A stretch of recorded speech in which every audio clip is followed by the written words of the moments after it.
அதிமுகவை ஊழல் சக்தி ஏங்க அவரு வெளியில பொது வெளியில் பார்த்தா தாங்க தெரியும். பொது வெளியிலே வரல. 72 நாள் கழிச்சு தான் ஒரு சம்பவம் நடந்து போச்சு. அந்த சம்பவத்தொட்டி 72 நாட்கள் ஒரு கட்சி தலைவரே வெளியே வரல. நாட்டில் என்ன நடக்குதுன்னு தெரியல. எந்தெந்த கட்சி எந்தெந்த கட்சியோட கூட்டணி இருக்குன்னு தெரியல. எந்த கட்சி தேர்தலில் தலைமை தாங்கன்னு தெரியல. வச்சே நாங்க என்ன செய்யறோம்? அவருக்கு ஒண்ணுமே தெரியாத போது எங்களை கேள்வி கேட்டா அவர்கிட்ட போய் கேள்வி கேளுங்க. ஏற்கனவே அனைத்து இந்திய அண்ணா திராவிட முன்னேற்ற கழகம் கூட்டணி அமைக்கின்ற பொழுது ஐசிசி சோழம் ஹோட்டல்ல தெளிவுபடுத்த மரியாதைக்குரிய மாண்புமிகு உள்துறை அமைச்சர் திரு அமித்ஷா அவர்கள் நானும் எங்களுடைய மூத்த நிர்வாகிகள் எல்லாம் கலந்து கொண்டு முதல் பேட்டியிலே சொன்னார், அனைத்து இந்திய அண்ணா திராவிட முன்னேற்ற கழகம் தேசிய ஜனநாயக கூட்டணி இரண்டும் இணைந்து புதிய கூட்டணி அமைச்சிருக்குது. இந்த கூட்டணிக்கு அனைத்து இந்திய அண்ணா திராவிட முன்னேற்ற கழகம் தலைமை தாங்கும். இந்த கூட்டணி தேர்தலில் வெற்றி பெற்று ஆட்சி அமைக்கும். அதிமுக ஆட்சி அமைக்கும். எங்களுடைய கூட்டணியுடைய வேட்பாளர் இபிஎஸ் தெளிவுபடுத்தியாச்சு. முதலமைச்சர் வேட்பாளர் இபிஎஸ்.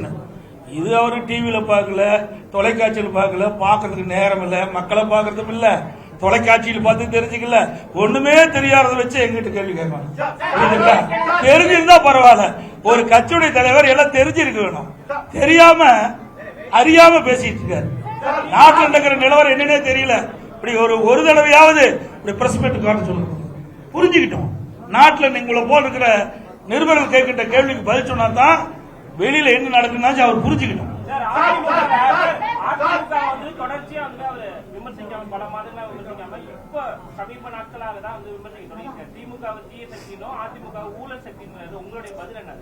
சார் ஊழல்னா என்னன்னு எனக்கு தெரியலையே. ஊழல் சக்தினா என்ன? யார் குறிப்பிட்டு சொல்றாரு? நீங்களா ஒரு கற்பனை பண்ணிட்டு இவரு தான் சொல்றீங்க. தீய சக்தி ஊழல் சக்தி யார குறிப்பிட்டு சொல்றாரு? குறிப்பிட்டு சொன்னதான் சொல்ல முடியும். எங்களெல்லாம் ஊழல் சொல்றதுக்கு வழியே கிடையாது. மாண்பு அம்மா அவர்களை ஏத்துக்கிட்டார். ரோல் மாடல் அம்மா பேர் சொன்னாரா இல்லையா? புரட்சி தலைவர் எம்ஜிஆர், மாண்பு அம்மா ரோல் மாடல் சொல்லியாச்சு. எங்களுடைய அதிமுக ஆட்சி நான் முதலமைச்சர் இருக்கும்போது என் மீது ஊழல் குற்றச்சாட்டு சொல்லி நீதிமன்றம் போய் நீதிமன்றத்தில் நிரபராதின்னு வந்திருக்கிறேன். எப்படி ஊழல் சொல்ல முடியும்? யார் கூட வச்சிருக்கிறாரு? அவர் கூட அதிமுக ஒருத்தர் வெளியில் போய் அந்த யார் உங்களுக்கு சேர்ந்திருக்கான்னு தெரியும். நான் பெயர் சொல்ல விரும்பல. தாவாக்காவில் போய் சேர்ந்திருக்காரு. அவர் ஊழல் குற்றச்சாட்டு புரிஞ்சு ஜெயிலிருந்து வெளியே வந்தாரா இல்லையா? அப்ப யாரோட கூட்டணி வச்சிருக்காரு? எங்களை குறிப்பிட்டு சொன்னா உண்டான பதில் நாங்க தெளிவா சொல்லுவோம். நிறைய பதில் இருக்குது எங்களுக்கு. ஒன்றும் பதில் இல்லாதெல்லாம் இல்ல. இது பொன்விழா கண்ட கட்சி 31 ஆண்டு காலம் ஆட்சி புரிந்த கட்சி. நீங்க 31 ஆண்டு காலம் ஆட்சி புரிந்த கட்சிங்க.